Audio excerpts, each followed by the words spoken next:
Picture this. On a windswept mountain in ancient Arcadia, priests gather at a forbidden altar where the line between human and beast grows dangerously thin.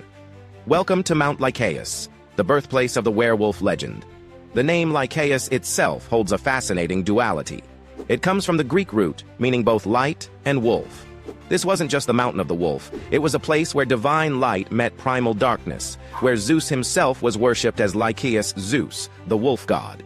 Here's where the story gets truly chilling. Ancient sources describe mysterious rituals at this sacred site. According to the traveler Pausanias, if someone accidentally consumed human flesh mixed into the sacrificial offerings, they would transform into a wolf for 9 years. Only by abstaining from human flesh could they reclaim their humanity. But the most terrifying tale belongs to King Lycaon of Arcadia. When Zeus visited his kingdom in disguise, Lycaon decided to test the god's divinity. He served Zeus a meal containing human flesh. The result? Zeus, enraged by this unspeakable act, transformed Lycaon into a wolf, creating mythology's first werewolf. This wasn't just a cautionary tale about hubris. It represented the thin boundary between civilization and savagery, between human and animal nature. The Arcadians understood something profound about our dual nature. Now here's a connection you might not expect. After Troy fell, Arcadians led by Evander migrated to Italy.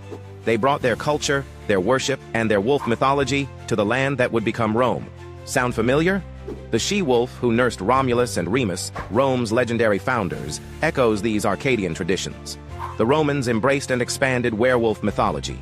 Pliny the Elder described transformation rituals involving lakes and 9-year cycles. Petronius wrote one of literature's first werewolf stories in his Satyricon, depicting a soldier's horrifying metamorphosis. The festival of Lupercalia featured the Luperci, wolf priests, performing purification rites for fertility and protection. This ancient mythology didn't fade with the classical world. It evolved through medieval Europe and exploded into modern consciousness through cinema. The 1941 film The Wolf Man established the full moon transformation we recognize today. An American Werewolf in London revolutionized special effects in 1981. Modern franchises like Underworld and Twilight reimagined werewolves for new generations. Why does this myth endure? Because it speaks to something universal. The werewolf represents our eternal struggle between reason and instinct, civilization and wildness, control and chaos.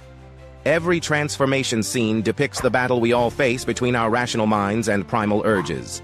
From an Arcadian mountaintop to Hollywood screens, the werewolf reminds us that beneath our civilized surface, ancient forces still howl.